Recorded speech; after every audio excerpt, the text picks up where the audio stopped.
So, Wayne, I was talking to a friend of mine, and she was asking me how she can find the right guy. We've been working with her for a while about all of the different things we teach about how to profile and to choose your soulmate. We have a whole list of questions and that you asked yourself about specifically what you want in a soulmate. So she's very clear about who she wants, but her thing is she doesn't want to do dating sites anymore because what's the reason Well, why? with what is it, Tinder? Yeah.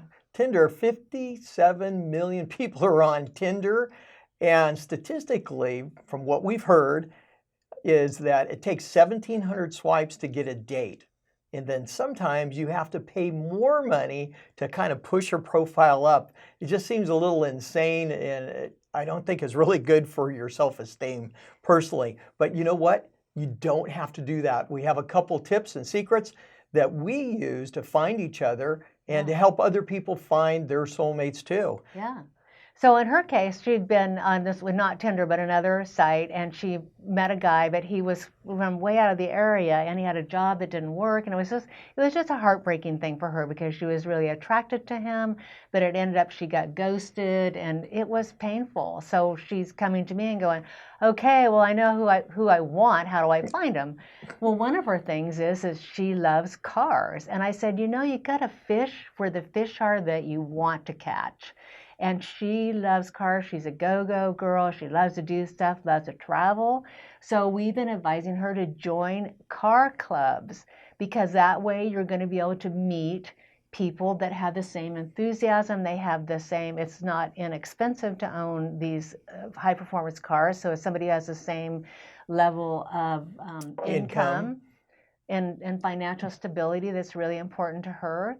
So now that's what she's doing. She's joining car clubs. And I said, it's not necessarily that you're going to meet the one that belongs to the car club, but they might have a friend that they know go, oh, my friend would, you guys would get along great. Because like Wayne says, you're always looking for a referral.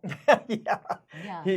You're always looking for a referral because you just never know. The other thing too is when you get involved in these different groups, it's really good to actually move into some type of position. Freddie and I are extroverted, so we tend to take a lead on a lot of the groups that we get involved in.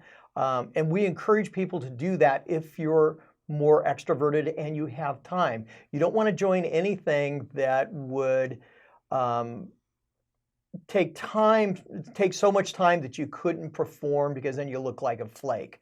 You don't want that. Yeah. But you do want to be able to join things, get involved, spend time with people, let them get to know you and build a sphere.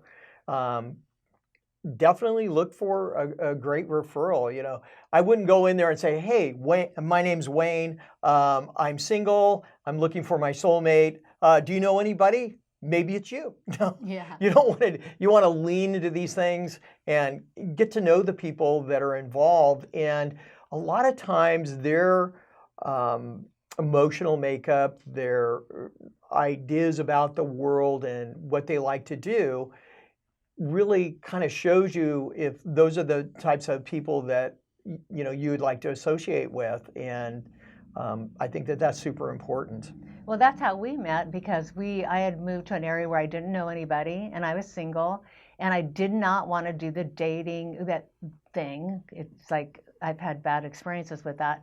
So I joined a church and then I got really involved in the church. I was on the marketing committee and I did all kinds of stuff for the church because that was really my passion. I enjoyed the people. It was super fun. And that's how we met. We were on the same committee. And it took a while. We knew each other for like a year and a half because you want to kind of get to know that other person to find out, to see who they truly are, how they treat other people. So that was good for us. And also, like if you're passionate about nonprofits, want to give it back to the community, that's where you go to meet people that are also passionate about giving back to the community, that they're givers. If you're a giver, go find givers. And it's like Exactly. there's so many things. If you're an athlete, join the gym, join the tennis club, the golf club, the swim meets, do whatever it is, the hiking club, the boating club, the skiing club, whatever you do that you're passionate because then it's not like work. You're just out there having fun with your friends. Right, right. And maybe you're more introverted and it might be hard for you, but you enjoy book clubs. You might be an artist and join something where there's a lot of artists or musicians. You know, you just want to get out there, get in group, find your tribe, and just start, not negotiating, but just looking for that referral. And you're going to just meet some really great, interesting people that could be great friends for the rest of your life. And that's super important too. Yeah, like for instance, Wayne and I belong to a car club, and we've introduced people that don't have those cars, but we know these people in the car club really well, and then we know we have other friends and people that we know that are single, and we've gone, oh, I think that you guys would match. It looks like your profiles match, and we've had great success with that. And that the other people didn't even belong to a car club. Right. But we just got to know that person, and we knew that they were looking for a relationship, and we knew that other people were looking for a relationship, and we were able to put them together, even though we're not matchmakers. But we've just ended up, because we understand the dynamics and we understand how to profile people. And the people that we work with are the ones that have a very clear picture of who they're looking for as their soulmate. They're not just out there, oh, I'm attracted to them, this is the perfect thing.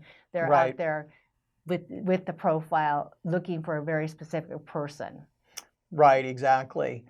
One of the other things too is maybe you've been married before, you're single now, you're divorced, you have kids. You might even get involved in working within the schools. That's a great way to meet people. Yeah. You think about it, 50% to 70% of our population is been divorced or going through a divorce. So it isn't like there aren't a lot of people out there. Yeah. But the main thing is look to join groups, get involved, and get to know the people over a period of time. So I hope that really helped. And get out there, start meeting people, having a lot of fun, live your life, enjoy the people around you, and you never know. Your soulmate might just be right around the corner or standing next to you. That's what happened to us.